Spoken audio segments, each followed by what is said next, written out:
Hello everyone and welcome to my channel. So नए chapter से start करते हैं जो कि है height and distance. So basically हमको इस चैप्टर में देखना क्या है, हमको इस चैप्टर में दो चीज़ निकालनी होगी। एक तो है हमारी हाइट, हमको हाइट निकालना होगा, और साथ ही साथ हमको डिस्टेंस भी फाइंड करना होगा। ओके, सो जैसे हम एक राइट एंगल ट्राइंगल को कंसिडर करें, देखो ये हमारा एक राइट एंगल ट्राइंगल है। इसको हम एक नाम दे देते हैं, ए बी सी हमने नाम दे दिया इसका। ओके, तो अगर हम मान ले कि ये कोई एंगल थीटा है, ठीक है, तो हमको ये पता है ट्रिग्नोमेट्री में हमने ये देखा था कि थीटा के जो सामने वाली साइड होती है, ओके, जस्ट अपोजिट वाली साइड होती है, इसको हम क्या बोलेंगे, परपेंडिकुलर। ठीक है, तो ये आपकी क्या हो जाएगी, B C will be the perpendicular. And जो ए सी है वो तो आपकी हाइपोटेन्यूज हो गई, लॉन्गेस्ट साइड जो ट्राइंगल की होती है वो आपकी हाइपोटेन्यूज होती है। और जो एडजेसेंट साइड होती है, या फिर अगर थोड़ा ठीक तरीके से बोले कि जो साइड इस एंगल को टच करी होगी, उस साइड को हम क्या बोलेंगे, बेस बोलेंगे। देयरफॉर बी सी आपका क्या है, B C is perpendicular. Okay, ये परपेंडिकुलर का साइन है। उसी तरीके से ए सी क्या है, ए सी इज हाइपोटेन्यूज। और लास्ट में ए बी क्या है, A B is the base. ठीक है, ये बात समझ में आई। नेक्स्ट अगर हम आगे देखें तो अगर इस BC को कंसिडर करो तो ये BC आपकी एक तरीके से हाइट रिप्रेजेंट करवा रही है। ठीक है, ये BC हमारी क्या करवा रही है, हाइट रिप्रेजेंट करवा रही है। और उसी तरीके से AB जो ये हो गया, ये डिस्टेंस रिप्रेजेंट करा रहा है। तो इसका मतलब ये हुआ कि अगर आपको हाइट निकालनी है तो हमको वर्टिकल कंपोनेंट कंसिडर करना पड़ेगा, जो कि इस ट्राइंगल में हमको देखने को क्या मिल रहा है, BC देखने को मिल रहा है। ठीक है, और उसी तरीके से अगर मान लो हमको डिस्टेंस निकालना है तो हमको ये हॉरिजॉन्टल कंपोनेंट देखना पड़ेगा, AB देखना पड़ेगा। ठीक है, तो हाइट एंड डिस्टेंस चैप्टर का मतलब यही हुआ कि अगर हाइट निकालने की बात आई तो हम वर्टिकल कंपोनेंट को कंसिडर करेंगे, और डिस्टेंस निकालने की बात आई तो इसको ए बी को या कोई दूसरा भी रिप्रेजेंट हो सकता है, उसको हम या हॉरिजॉन्टल कंपोनेंट को हम कंसिडर करेंगे। ठीक है, अब एक क्वेश्चन से देखते हैं। देखो एक क्वेश्चन मान लेते हैं, लेट्स अज्यूम अ क्वेश्चन कि जैसे मान लो कि हमारे पास एक ये ट्राइंगल है ए बी सी। ठीक है, और हमको ए बी की लेंथ दी है मान लो 5 मीटर। ठीक, ये बात समझ में आई। और ये हमको ये जो एंगल है ये हमको 30 डिग्री दिया गया है। ठीक है, अब हमको फाइंड करना है BC फाइंड करना है। ठीक, हमको क्या निकालना है, BC निकालना है। देयरफॉर हमको क्या निकालना है, हाइट, हाइट निकालनी है भाई। ठीक, तो अगर हम ट्रिग्नोमेट्री पे जाए, जो हमने पिछले वीडियो में डिस्कस किया था, पिछली वीडियो सीरीज में ट्रिग्नोमेट्री की डिस्कस किया था, अगर हमको ये एंगल दिया है, हमको ये हाइट चाहिए। ठीक है, और हमको ये वाली साइड दी गई है, तो देखो ये हो गया परपेंडिकुलर इस एंगल के लिए। ठीक है, BC will be the perpendicular for this angle and similarly AB will be the base for this angle. So हम कह सकते हैं कि tan थीटा इक्वल टू क्या होगा, परपेंडिकुलर अपॉन बेस। ठीक है, tan थीटा क्यों लगा, क्योंकि tan थीटा में ही परपेंडिकुलर और बेस आ रहा है। ठीक है, अब हमको यहाँ पे बेस की वैल्यू पता है, हम tan थीटा की मदद से परपेंडिकुलर की वैल्यू निकाल सकते हैं, जो कि हमको निकालना भी है इस क्वेश्चन में। BC हमको निकालना है and BC is the perpendicular. अब थीटा आपका क्या है, थीटा हमारा है 30 डिग्री। देयरफॉर ये क्या हो जाएगा, tan 30 degree equal to perpendicular क्या हो गया, BC, और बेस क्या हो गया, AB हो गया। ठीक, ये बात समझ में आ गई। tan 30 हो गया 1/√3, और BC हो गया हमको नहीं पता, BC हमको निकालना है। AB क्या हो गया 5। ये 5 को हम इस तरफ क्रॉस मल्टीप्लाई करवाएंगे, तो ये हो गया 5/√3 इक्वल टू BC हो गया। सो दैट इम्प्लाइज, अब ये जो चीज़ है 5/√3, हम जो आपका फाइनल आंसर होगा, अगर रूट उसमें ये ध्यान रखना कि अगर रूट जो है वो आपका डिनोमिनेटर में आ रहा है तो उसको डिनोमिनेटर में कभी मत छोड़ना, उसको आपको रैशनलाइज करना होगा। तो देखो 5/√3 इंटू √3 अपॉन √3 रैशनलाइज कर दिया, तो इससे हमको ये मिल जाएगा 5√3। √3 into √3 will be how much, 3। ठीक है, तो ये हो गया BC की वैल्यू। ओके, तो BC की वैल्यू हमको क्या देखने को मिली, 5√3/3। अब क्वेश्चन आगे भी इसके बढ़ सकता है कि जैसे मान लो क्वेश्चन में बोला जाए कि करेक्ट डेसिमल प्लेसेस तक निकालो। ठीक है, करेक्ट डेसिमल प्लेसेस तक निकालो, मतलब आपको अपना आंसर डेसिमल पॉइंट्स में लेके आना है। तो डेसिमल पॉइंट्स का मतलब ये हुआ कि हमको √3 की वैल्यू रखनी पड़ेगी। तो √3 की जो वैल्यू होती है वो होती है 1.73। ठीक है, अब ये 1.73 आप इस जगह पे रखोगे और 5 के साथ मल्टीप्लाई करके उसको 3 के साथ डिवाइड करोगे, जो आंसर आएगा वो फाइनल BC की वैल्यू होगी। ठीक है, तो ये बात समझ में आई कि हमको बेसिकली इस चैप्टर में करना क्या है, या तो आपको हाइट निकालनी होगी, या तो डिस्टेंस निकालना होगा, या फिर किसी क्वेश्चन में ऐसा भी हो सकता है कि ये एंगल निकालने को आ जाए, ठीक है। अब चलो देखो, अभी हमने इस एंगल की बात करी, ठीक है। तो अब इस एंगल को थोड़ा और डिटेल में देखते हैं। तो ये जो एंगल है ये हमारे दो कैटेगरी में डिवाइड होते हैं, ठीक है। एक तो हो गया हमारा सबसे पहला क्या, एंगल ऑफ एलिवेशन। तो एक हो गया एंगल ऑफ एलिवेशन, ठीक है। सो लेट्स अज्यूम एक ऑब्जेक्ट है यहाँ पे, वो एक ऑब्जेक्ट है, ठीक है। और ये जो ऑब्जेक्ट है वो आपका ये जो ग्राउंड है उससे कुछ हाइट पे है, ठीक है। मान लो ये कुछ h हाइट पे है, ठीक। अब आप मान लो यहाँ पे खड़े हो एज अ ऑब्जर्वर, यहाँ पे खड़े हो, पॉइंट साइज का मान लिया हमने, ठीक है। तो ये पॉइंट P पे आप खड़े हो।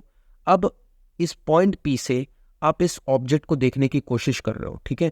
तो ये जो आपका हॉरिजॉन्टल हुआ ये आपका लाइन ऑफ साइट हो गया, मतलब कि आपका हॉरिजॉन्टल लाइन ऑफ साइट हो गया जो आपके आंखों के पैरेलल होगा। अब आपको क्या करना पड़ेगा, अपनी आंखें उठाकर, हमको अपनी आइज उठाकर इस ऑब्जेक्ट को देखना पड़ेगा। इसका मतलब हमने अपनी आइज को एलिवेट किया है। उठा के देखने का मतलब क्या हुआ, हमने अपनी आइज को एलिवेट किया है।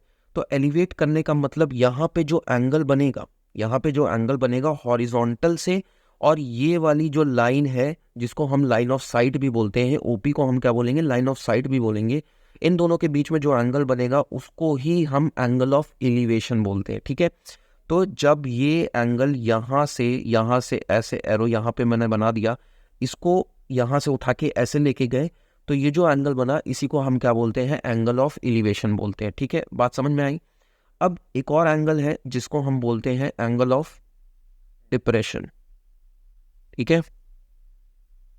तो एंगल ऑफ डिप्रेशन क्या होता है, देखो मान लो कि अब आप कुछ हाइट पे प्रेजेंट हो, लेवल ग्राउंड से आप कुछ हाइट पे प्रेजेंट हो, ठीक है।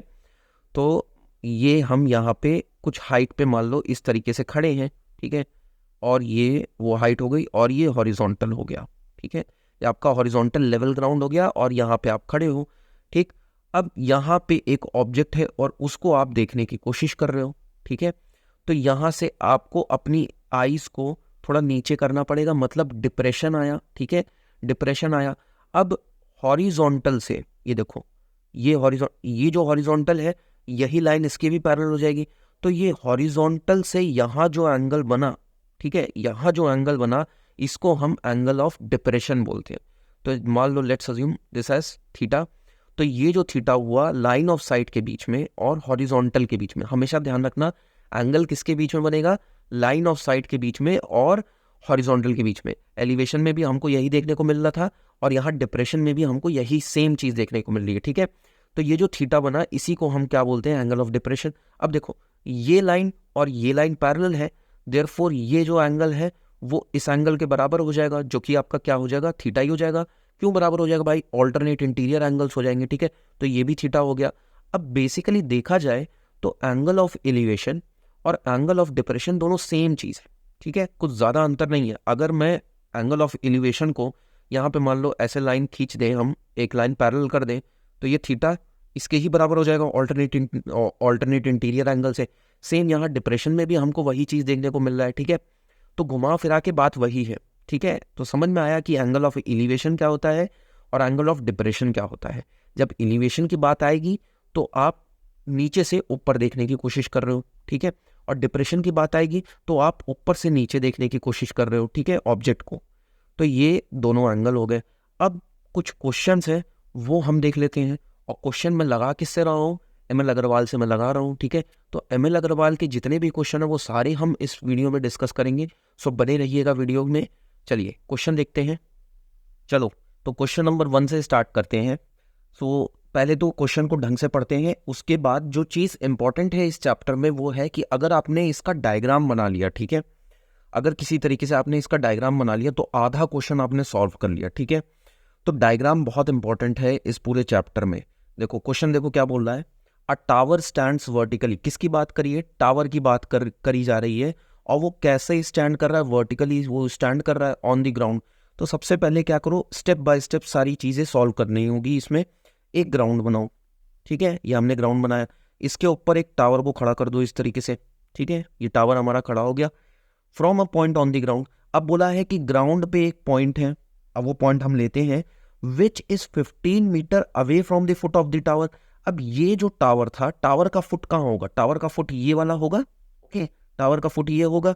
तो टावर के फुट से 15 मीटर दूर, तो मान लो ये दूरी हमारी कितनी है, 15 मीटर दूर है, ये वो पॉइंट हो गया, ठीक है, जिस पॉइंट की बात करी जा रही थी, from a point on the ground which is 15 metre away from the foot of the tower, the angle of elevation of the top of the tower. अब ये हो गया टावर का टॉप, तो इससे एंगल ऑफ एलिवेशन ये हो जाएगा एंगल ऑफ एलिवेशन, ठीक है। क्या होगा एंगल ऑफ एलिवेशन? ये जो एंगल बनेगा हॉरिजॉन्टल और लाइन ऑफ साइट के बीच में जो एंगल बनेगा उसी को हम एंगल ऑफ एलिवेशन बोलते हैं। तो लेट्स से ये हमारा कितना दिया गया है हमको, the angle of elevation of the top of the tower is found to be 60 degree, so therefore ये हमारा 60 डिग्री हो गया।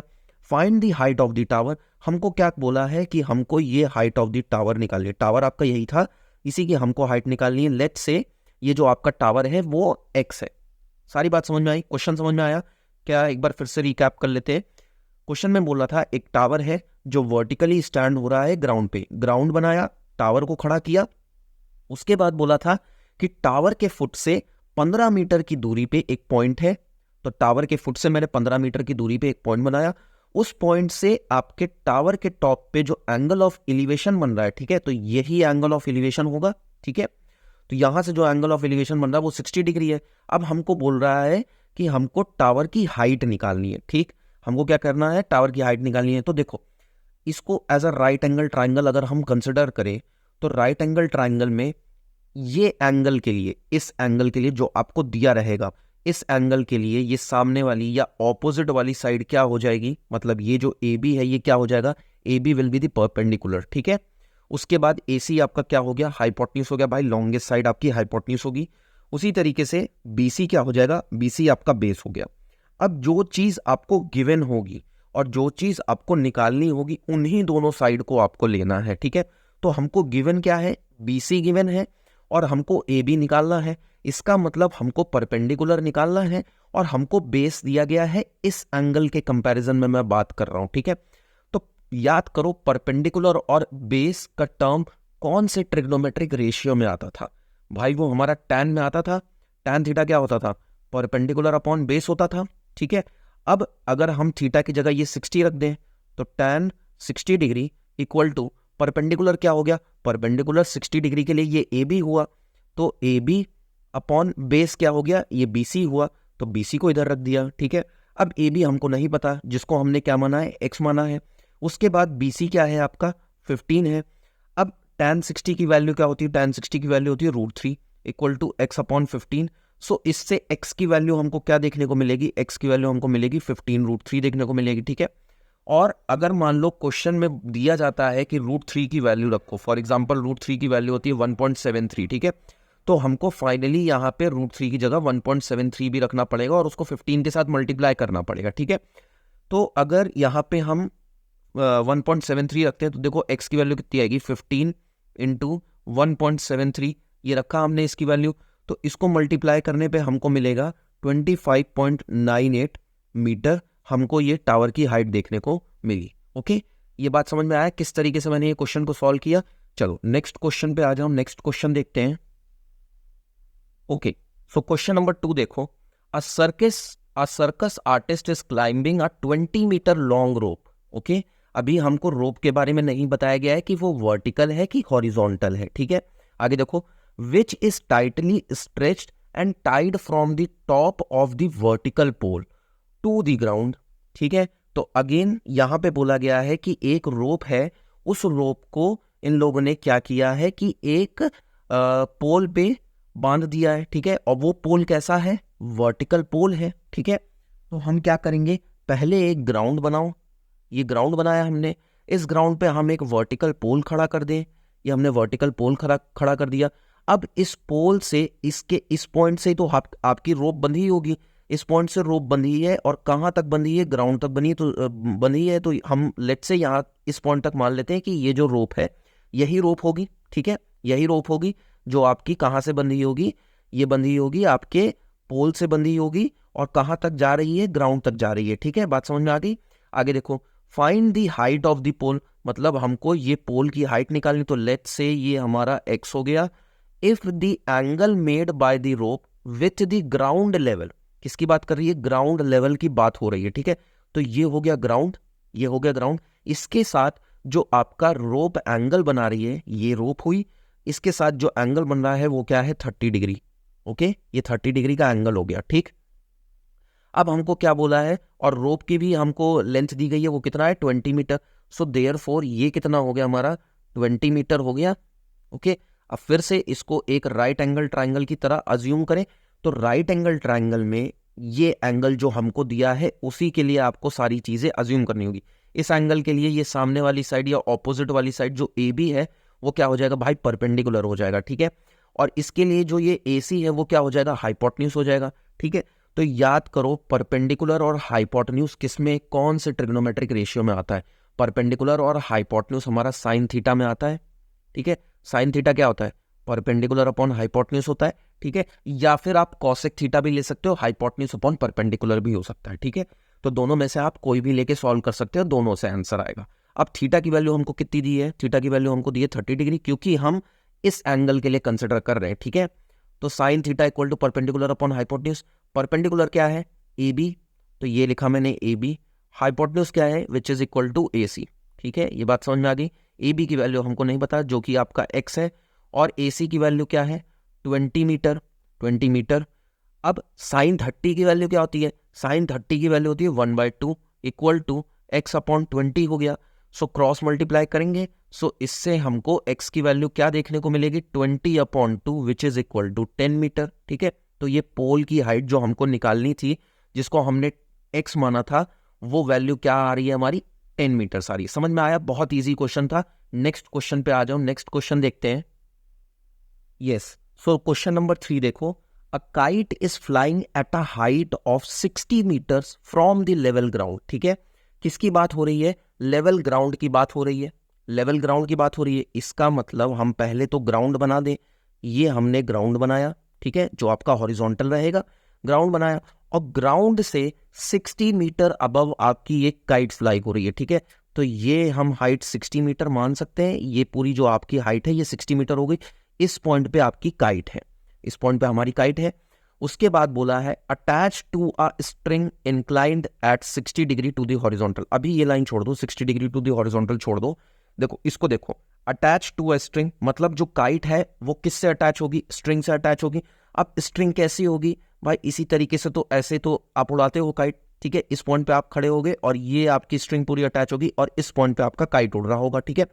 उसके बाद बोला है कि ये जो स्ट्रिंग है वो हॉरिजॉन्टल से कितना एंगल बना रहा है, 60 डिग्री का एंगल बना रहा है, ये हो गया हॉरिजॉन्टल, और उसके साथ एंगल कितना बन रहा है 60 डिग्री का एंगल बन रहा है, ठीक है। बात समझ में आई। हमको बोला है find the length of the string, इसका मतलब हमको ये धागे की लेंथ, जो काइट की जो आपका मांझा होगा उसकी लेंथ निकालनी होगी, तो इसको हम x मान लेते हैं, ओके। और हमको ये क्या दिया था, काइट कितने हाइट पे फ्लाई कर रही है, 60 मीटर की हाइट पे फ्लाई कर रही है, ठीक है। ये बात समझ में आ गई। तो अगेन जिस एंगल के बारे में दिया गया है, जैसे ये एंगल दिया गया है तो इसको पहले तो हम नाम दे देते हैं, ए बी सी हमने नाम दे दिया, राइट एंगल ट्राइंगल कंसिडर करेंगे। सो ये एंगल के लिए ये वाली साइड परपेंडिकुलर हो गई, इस एंगल के लिए AC क्या हो गया, हाइपोटेन्यूज हो गया, और वैसे भी AC आपका हाइपोटेन्यूज रहेगा क्योंकि AC आपका लॉन्गेस्ट साइड है, ठीक है।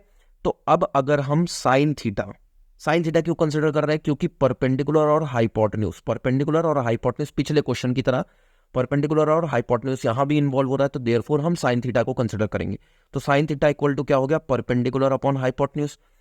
अब थीटा की वैल्यू क्या है, थीटा की वैल्यू हमारी 60 डिग्री है, परपेंडिकुलर क्या है 60 के लिए, परपेंडिकुलर क्या है AB, तो यहां रखा AB, हाइपोटेन्यूज क्या है AC है, ठीक है। AB की वैल्यू कितनी दी है 60 दी है, और AC कितना दिया है x दिया है।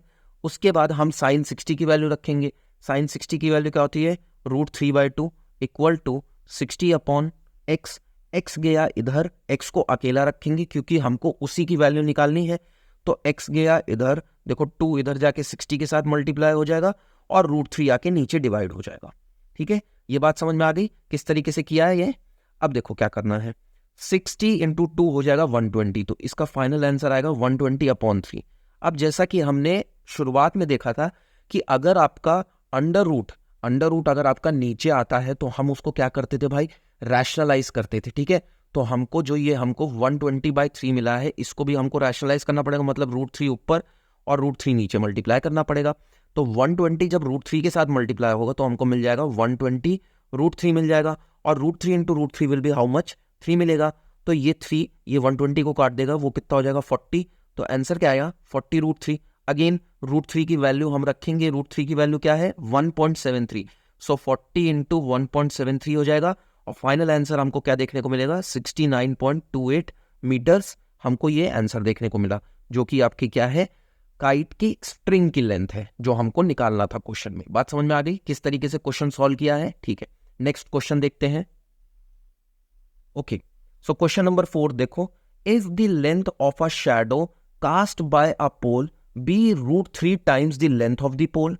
ओके, हमको क्या बोला है कि पोल का जो शैडो है, पोल का जो शैडो है वो उसका लेंथ क्या है √3 टाइम्स लेंथ है, किस √3 टाइम्स किसके लेंथ के है, पोल के लेंथ पे। हमको इस बार क्या बोला है find the angle of elevation of the sun. क्या निकालना है हमको? Angle of elevation of the sun निकालना है। तो अगर हम पोल की बात कर रहे हैं तो पोल तो भाई आपका वर्टिकल ही होगा, ठीक है। तो इसका मतलब हमको एक लेवल ग्राउंड बनाना पड़ेगा और उस पर हमको एक पोल को खड़ा करना पड़ेगा। ये हमने पोल को खड़ा कर दिया। अब देखो यहाँ पे आपका सन होगा, ये सन हो गया, ओके, एस से रिप्रेजेंट कर देते हैं। तो सन जब आपका लाइट मतलब इस पोल के ऊपर लाइट पड़ेगी तो ये आपका ग्राउंड पे ही तो शैडो बनेगा, यही तो शैडो हुआ ना इसका, ठीक है। तो ये जो शैडो हुआ, अब इस शैडो की लेंथ क्या दी गई है, the length of the shadow cast by a pole be √3 times the length of the pole. Okay, हमको बोला है कि इसका एंगल ऑफ एलिवेशन निकालना है, ठीक है। हमको क्या करना है, इसका एंगल ऑफ एलिवेशन निकालना है। तो एंगल ऑफ एलिवेशन कैसे होगा भाई? देखो इसी पॉइंट से तो आप सन की तरफ देखोगे, इसी पॉइंट से जहां से शैडो बन रहा होगा उसी पॉइंट से हम सन को देखेंगे। तो ये हमने सन को देखा, तो ये जो एंगल बन रहा है यही तो हमारा एंगल ऑफ एलिवेशन होगा, ठीक है। बात समझ में आ गई। अब इसको नाम दे देते हैं ए, बी और सी। हमको क्वेश्चन में क्या बोला था कि ये जो BC है, जो क्या है पोल का शैडो है, ठीक है, पोल का शैडो है, वो √3 टाइम्स है पोल के लेंथ के। पोल का लेंथ कौन रिप्रेजेंट कर रहा है? ए बी रिप्रेजेंट कर रहा है, ठीक है। बात समझ में आ गई। अब देखो, सो हमारा इस एंगल के लिए अगर हम AB और BC को कंसिडर करें तो इस एंगल के लिए AB क्या हो गया, परपेंडिकुलर हो गया, BC क्या हो गया, BC हमारा बेस हो गया। देयरफॉर क्या लगने वाला है, tan थीटा लगने वाला है। तो देखो tan theta equal to perpendicular upon base हुआ। सो परपेंडिकुलर क्या हो गया, परपेंडिकुलर हमारा हो गया AB हो गया, और इस एंगल के लिए थीटा हमने इसको माना है, ठीक है। और बेस क्या हो गया, BC हो गया। बात समझ में आ गई। अब देखो AB को एज इट इज रहने दो, ठीक है, AB हमारा ऐसे ही रह जाएगा। हमको क्वेश्चन में क्या दिया था कि BC जो हमारा लेंथ ऑफ द शैडो है वो √3 टाइम्स लेंथ ऑफ पोल है। तो ये हो गया √3, AB हो गया, AB कैंसिल हो गया, हमारा क्या बचा 1/√3 बचा, जो कि आपका क्या है tan थीटा के बराबर है। अब tan थीटा की वैल्यू 1/√3 कब होती है? tan थीटा की वैल्यू 1/√3 कब होती है? जब हमारा थीटा इक्वल टू क्या होता है 30 डिग्री होता है, ठीक है। अगर हम tan थीटा की जगह 30 डिग्री रखेंगे तो हमको tan ये कितना देखने को मिलेगा 1/√3 देखने को मिलेगा। तो ये एंगल ऑफ एलिवेशन निकल के आया, जो कि हमको थीटा निकालना था, ठीक है। तो एंगल ऑफ एलिवेशन कितना हो गया सन का 30 डिग्री हो गया, ठीक है। बात समझ में आई किस तरीके से ये क्वेश्चन सॉल्व किया? थोड़ा डिफरेंट था क्वेश्चन, लेकिन आई होप समझ में आ गया होगा क्वेश्चन आपको। नेक्स्ट क्वेश्चन पे आ जाओ, नेक्स्ट क्वेश्चन देखते हैं। ओके, सो क्वेश्चन नंबर 5 पे आ जाओ। देखो क्वेश्चन क्या है, a tree breaks due to storm and the broken part bends, bracket में क्या लिखा है, विदाउट बीइंग डिटैच। इसका मतलब जो आपका पार्ट ब्रोक हुआ है वो अभी तक ट्री से डिटैच नहीं हुआ है, ठीक है, मतलब टूटा नहीं है, अभी भी ट्री में अटका हुआ है। उसके बाद so that the top of the tree touches the ground. So पहली बात तो ये है कि ट्री आपका वर्टिकल होगा, ट्री हमारा क्या होगा, वर्टिकल होगा। तो एक लेवल ग्राउंड बनाए और उसके ऊपर हम एक ट्री को इस तरीके से खड़ा करवा दें। तो ये ट्री हमारा हो गया, ट्री का नाम दे देते हैं भाई, ये पॉइंट क्या हो गया, टिप आपका क्या हो गया, ए हो गया, और उसका रूट क्या हो जाएगा, बी हो जाएगा, ठीक है। अब मान लेते हैं कि ट्री जो है वो इस पॉइंट से ब्रेक हो गया, यही तो बोला है, a tree breaks due to storm and the broken part bends, ठीक है। इस पॉइंट से जब ट्री आपका ब्रेक हो गया तो वो क्या है, मान लो ये पॉइंट हमारा क्या है, सी है, तो तो ये जब ब्रोक हो गया तो ये ब्रोकन पार्ट जो है ये आपका डिटैच होके कहाँ आके टच कर रहा है, ये ग्राउंड को टच कर रहा है, ठीक है, यही तो बोल रहा है।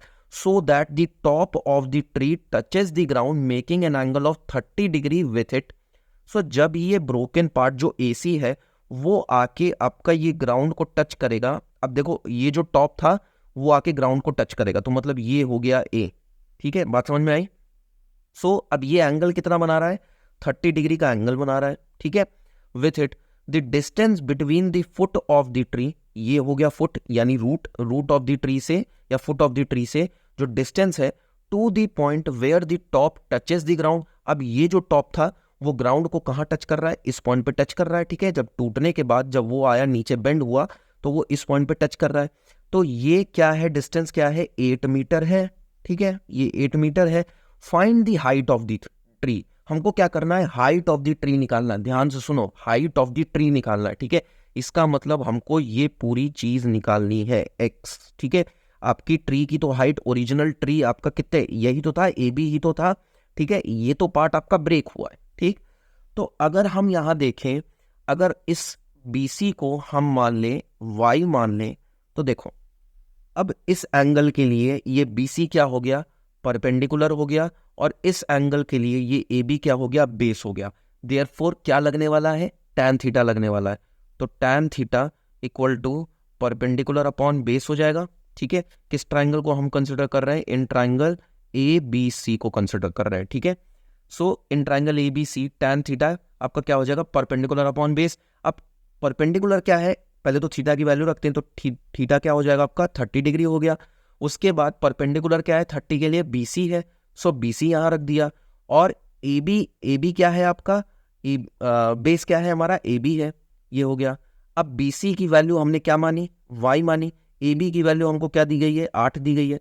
tan 30 कितना हो गया, tan 30 हो गया 1/√3 इक्वल टू y अपॉन 8 हुआ, 8 चला जाएगा इधर मल्टीप्लाई हो जाएगा, तो ये हो गया 8/√3 इक्वल टू y हो गया, ठीक है। तो अब क्या करेंगे, हम इसको रैशनलाइज करेंगे, क्योंकि भाई डिनोमिनेटर में आपका इर्रेशनल नंबर रूट नहीं होना चाहिए, ठीक है। तो इसको जब हम रैशनलाइज करेंगे तो 8/√3 इंटू √3 अपॉन √3 हो जाएगा। सो ये क्या हो जाएगा, 8√3/3 which is equal to y, okay, बात समझ में आ गई। सो अब इससे हमको क्या देखने को मिला, √3 के हम यहाँ वैल्यू रख सकते हैं और इन दोनों को मल्टीप्लाई कर सकते हैं, ठीक है। √3 की हम वैल्यू रख के इसको मल्टीप्लाई कर सकते हैं, ठीक। बट अभी इसको ऐसे ही छोड़ दो, ठीक है, अभी इसको ऐसे ही छोड़ दो, या फिर ये जो अभी रैशनलाइज किया वो भी इसको हम ऐसे ही छोड़ सकते हैं। अब क्या हमको निकालना है, अब हमको निकालना है ये AC की हाइट। देखो अगर हम AC निकाल लेते हैं, AC की वैल्यू निकाल लेते हैं, और हमने BC की वैल्यू निकाली जो कि क्या आई, 8√3/3 आई, तो इन दोनों को ऐड करने पे हमको ट्री की हाइट पूरी पता चल जाएगी, ठीक है। तो अब हमको क्या निकालना है, AC निकालना है। तो सेम एंगल के लिए ये क्या हो गया, हाइपोटेन्यूज हो गया, और नीचे वाला बेस हो गया जो आपकी साइड गिवन है, ठीक है। तो अब की क्या लगने वाला है, बेस अपॉन हाइपोटेन्यूज। तो बेस अपॉन हाइपोटेन्यूज आपका क्या हो जाता है, कॉस हो जाता है। देयरफॉर अब हम करेंगे सेम ट्राइंगल में ABC में ही cos 30 लगाएंगे, cos 30 डिग्री इक्वल टू क्या होगा, बेस अपॉन हाइपोटेन्यूज हो जाएगा। बेस क्या हो गया, AB हो गया, हाइपोटेन्यूज क्या हो गया, AC हो गया, ठीक है। तो बेस AB कितना हुआ 8, हाइपोटेन्यूज कितना हो गया AC, cos 30 कितना होता है 1/2, सो ये इक्वल टू 1/2 हो गया, ठीक है। बात समझ में आ गई किस तरीके से किया है। चलो आगे देखो, ओ सॉरी, cos 30 होता है हमारा √3/2। सो देखो अब AC की वैल्यू निकालनी है, तो AC क्या हो जाएगा, AC इधर जाएगा, √3 नीचे आएगा, 2 जाके इधर मल्टीप्लाई होगा। तो देखो AC क्या हो गया, 8/√3 इंटू 2 हो जाएगा, ठीक है, विच इज इक्वल टू 16/√3 हो गया। अब हम क्या कर सकते हैं, इन दोनों को ऐड कर सकते हैं, जो ये AC की वैल्यू निकली और जो ये Y की वैल्यू निकली, जो हमारा किसके बराबर था, BC के बराबर था। तो हमको देखो AC की वैल्यू पता चल गई जो अभी हमने निकाला, ठीक है, जो हाइपोटेन्यूज बन गया आपका आके, और BC की वैल्यू हमने निकाल ली, ठीक है, जो कि क्या आया 8√3 आया, ठीक है। तो इन दोनों को ऐड करेंगे अगर हम, तो देखो क्या मिलने वाला है अपने को, अगर हमको ट्री की हाइट निकालनी, देयरफॉर ट्री हाइट क्या हो जाएगा, AC प्लस BC हो जाएगा, ओके। AC क्या आया है, AC आया है 8 इंटू 2 16 16/√3 प्लस 8√3, ठीक है, जो ये 8√3 आया। इन दोनों को अगर हम ऐड करें तो क्या हो जाएगा, देखो 16 + 8 24 अपॉन √3। अगेन अब इसको रैशनलाइज कर दो, √3 अपॉन √3। सो ये क्या हो जाएगा, 24 इंटू √3, 24 √3 और 3 इंटू 3, 3 हो गया, 3 को काटा, 8 √3 आया। √3 की वैल्यू रखेंगे, √3 की वैल्यू क्या हो जाएगी, 1.73। सो इससे हमको फाइनल आंसर देखने को क्या मिला, 13.4 मीटर हमको ये आंसर देखने को मिला, जो कि आपकी क्या है, ट्री की हाइट है। समझ में आया क्या क्वेश्चन था? ओके, नेक्स्ट क्वेश्चन पे आ जाओ। यस, सो क्वेश्चन नंबर 6 देखो, an observer 1.5 metre tall is 28.5 metre away from a chimney. Okay, एक चिमनी है और उस चिमनी से एक ऑब्जर्वर जो है, जिसकी हाइट क्या दी गई है, 1.5 मीटर दी गई है, ठीक है। वो आपका चिमनी से कितना दूर है, 28.5 मीटर दूर है। तो यहां से हम चालू करते हैं। तो सबसे पहले एक लेवल ग्राउंड बना देते हैं, ठीक है, एक हॉरिजॉन्टल लेवल ग्राउंड बना दिया, उस पे हमने एक चिमनी बना दी, ठीक है, ये एक बड़ी सी चिमनी बना दी। ओके, उसके बाद हमने एक ऑब्जर्वर बनाया। देखो यहाँ पे ऑब्जर्वर खड़ा है, जो कि आपका चिमनी से कितना दूर है, 28.5 मीटर दूर है। देयरफॉर ये डिस्टेंस कितनी हो गई, 28.5 मीटर हो गई, ठीक है, बात समझ में आ गई। और ये ऑब्जर्वर की हाइट कितनी हो गई, 1.5 मीटर हो गई, ठीक है। ये थोड़ा डिफरेंट तरीके का क्वेश्चन है, इसको थोड़ा ध्यान से देखना। आगे देखो, the angle of elevation of the top of the chimney from his eye. तो ये जो ऑब्जर्वर खड़ा है, इसकी आई इस तरफ होगी, ऊपर की तरफ। तो इससे जो एंगल ऑफ एलिवेशन बन रहा है of the top of the chimney, ये हो गया टॉप ऑफ द चिमनी। अब एंगल ऑफ एलिवेशन किसके साथ बनेगा भाई, हॉरिजॉन्टल के साथ बनेगा, ठीक है। अब लेवल ग्राउंड तो यहाँ है, ठीक है, मतलब आपका हॉरिजॉन्टल लाइन तो यहाँ है, यहाँ कोई नहीं देखने को मिल रहा। तो हम क्या करेंगे, ये इसी के एक पैरेलल लाइन खींच देंगे, यहाँ पे एक पैरेलल लाइन खींच देंगे। तो ये हो गया एंगल ऑफ एलिवेशन, जो कि आपका क्या है, 45 डिग्री है। बात समझ में आ गई। हमको क्या बोला है, what is the height of the chimney, इसका मतलब हमको ये पूरी चीज निकालनी है, एक्स निकालना है, ठीक है। बात समझ में आई, डायग्राम समझ में आया। अब देखो, हमको ऑब्जर्वर की हाइट दी गई है, ये 1.5 मीटर। अब ये लाइन और ये लाइन पैरेलल है, ठीक है। तो जितना इसका लेंथ होगा उतना ही इसका भी लेंथ होगा। तो देयरफॉर ये भी हो गया भाई 1.5 मीटर, ये भी हो गया हमारा 1.5 मीटर, ठीक है। सो अब ट्राइंगल का पहले पूरा नाम दे देते हैं। ए हो गया, बी हो गया, सी हो गया, डी हो गया और ये पॉइंट ई हो गया, ठीक। बात समझ में आ गई। सो देखो, हमको बी ई की वैल्यू पता है 1.5 मीटर, ठीक है। अगर हम ए ई की लेंथ निकाल लें तो हम पूरे चिमनी की हाइट बता सकते हैं, ठीक है। हम क्या कर सकते हैं, अगर हम ए ई की लेंथ निकाल लें तो हम पूरी चिमनी की हाइट बता सकते हैं। कैसे, ए ई प्लस बी ई कर दे तो चिमनी की पूरी हाइट आ जाएगी, ठीक है। बात समझ में आ गई।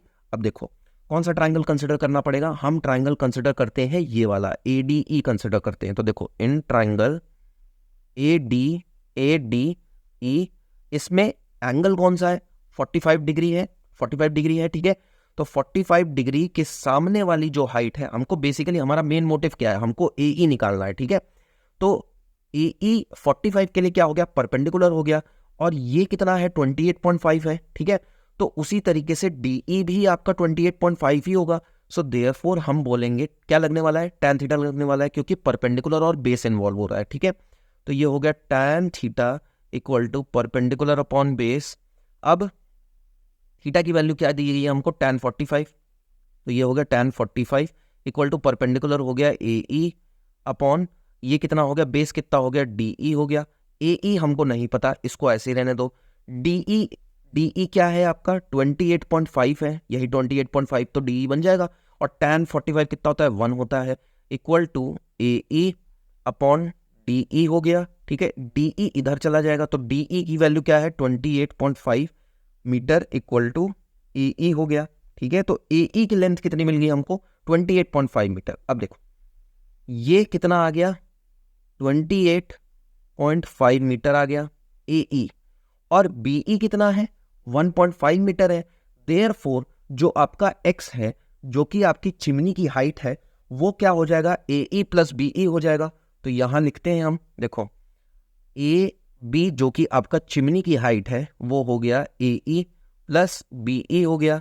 ए ई हमारा क्या निकल के आया, 28.5, और बी ई क्या था, 1.5। 28.5 प्लस 1.5 कितना हो जाएगा, 30 मीटर आपका चिमनी की हाइट हो गई, ठीक है। समझ में आ गया क्या क्वेश्चन था, पूरा अच्छे तरीके से समझ में आ गया। नेक्स्ट क्वेश्चन पे आ जाओ। यस, सो क्वेश्चन नंबर 7 देखो, the angle of elevation of the top of a hill at the foot of the tower is 60 degree. ठीक है, दो चीजों की बात हो रही है, किसकी बात हो रही है? The angle of elevation of the top of the hill at the foot of the tower, मतलब एक हिल की बात हो रही है और एक टावर की बात हो रही है। ठीक है, तो देखो हम क्या करें, दोनों वर्टिकली होंगे भाई, आपका हिल भी वर्टिकली होगा और आपका टावर भी वर्टिकल होगा। अब अगर थोड़ा ध्यान से सोचें तो हिल जो होगा वो आपका हाइट में बड़ा होगा एज कंपेयर टू टावर। ठीक है, तो हम हिल को थोड़ा ये बड़ा बना देते हैं, ठीक है, और हम टावर को थोड़ा छोटा बना देते हैं ये, और ये दोनों इस तरीके से लेवल ग्राउंड पे है। ठीक है, अभी एंगल ऑफ एलिवेशन के बारे में मत सोचो। अब देखो फिर से क्वेश्चन देखते हैं, the angle of elevation of the top of the hill, ये रहा top of the hill, at the foot of the tower, ये रहा foot of the tower. So इसके फुट से हमारा जो एंगल ऑफ एलिवेशन है to the top of the tower वो क्या है, वो हमारा है 60 डिग्री। सो ये डॉटेड लाइन हमारा ये एंगल ऑफ एलिवेशन मान लो रिप्रेजेंट करा रही है, सो ये हो गया 60 डिग्री हो गया।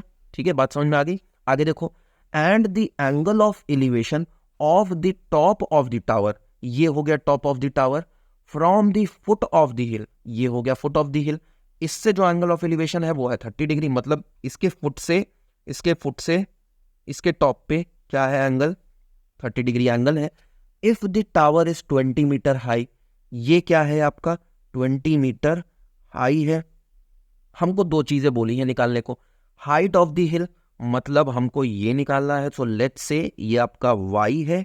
ठीक है, उसके बाद बोला है the distance between the hill and the tower, ये आपका हिल, ये टावर, इन दोनों के बीच की डिस्टेंस क्या है, ये नीचे हॉरिजॉन्टल वाली लाइन, तो लेट्स से ये आपका क्या है z मान लेते हैं इसको। ठीक है, तो डायग्राम समझ में आया किस तरीके से मैंने पूरा डायग्राम कंस्ट्रक्ट किया है। अब क्या करो, नाम दे दो जो ये ट्राइंगल पूरे बने। तो यहां से स्टार्ट करते हैं, ABCD बोल दिया हमने। ठीक है, बात पूरी समझ में आ गई। अब देखो, अगर हम ट्राइंगल कंसिडर करें कौन सा, DBC, अभी कौन सा ट्राइंगल कंसिडर कर रहे हैं हम, अब मैं इसको थोड़ा डॉटेड लाइन की जगह एक सॉलिड लाइन से बना रहा हूं। तो देखो DBC को हम कंसिडर करने वाले हैं, तो इन ट्राइंगल DBC हमने लिया। ठीक है, DBC को ही क्यों ले रहे हैं हम, पहले ABC को क्यों नहीं ले रहे? देखो ABC में Y और Z दोनों नहीं पता है। ठीक है, Y और Z दोनों नहीं पता है, Y क्या हो गया AB हो गया, Z क्या हो गया आपका ये BC हो गया, तो इन दोनों की वैल्यू नहीं पता है, तो आप इन दोनों की वैल्यू निकाल भी नहीं सकते। ठीक है, क्योंकि किसी ना किसी एक की वैल्यू दी जानी चाहिए, तभी आप दूसरे की वैल्यू निकाल सकते हो। अगर हम ट्राइंगल DBC देखें तो DBC में हमको Z नहीं पता, बट हमको DC तो पता है ना, तो DC की वैल्यू इस्तेमाल करके हम Z निकाल सकते हैं। कैसे? इस एंगल को देखो, कौन सा एंगल, ये 30 डिग्री वाला एंगल देखो DBC में ही आ रहा है। ठीक है, तो इस एंगल के लिए सामने वाली साइड क्या हो जाएगी, परपेंडिकुलर हो जाएगी, और इसके लिए BC क्या हो गया, बेस हो गया। तो परपेंडिकुलर और बेस किस में इन्वॉल्व होता है भाई, tan थीटा में इन्वॉल्व होता है, तो tan थीटा इक्वल टू क्या हो जाएगा, परपेंडिकुलर अपॉन बेस हो जाएगा। ठीक है, बात समझ में आ गई? अब थीटा क्या है, 30 डिग्री है, तो tan 30 degree equal to perpendicular क्या हो गया 20, बेस क्या हो गया z, tan 30 कितना होता है 1/√3, सो ये 1/√3 इक्वल टू 20 अपॉन z हो गया, z गया इधर मल्टीप्लाई हुआ, √3 गया इधर मल्टीप्लाई हुआ, सो इससे z की वैल्यू मिली 20√3। ठीक है, पूरी बात समझ में आ गई? क्या आया आंसर, 20√3 आ गया। ओके, अभी इसको ऐसे ही छोड़ दो।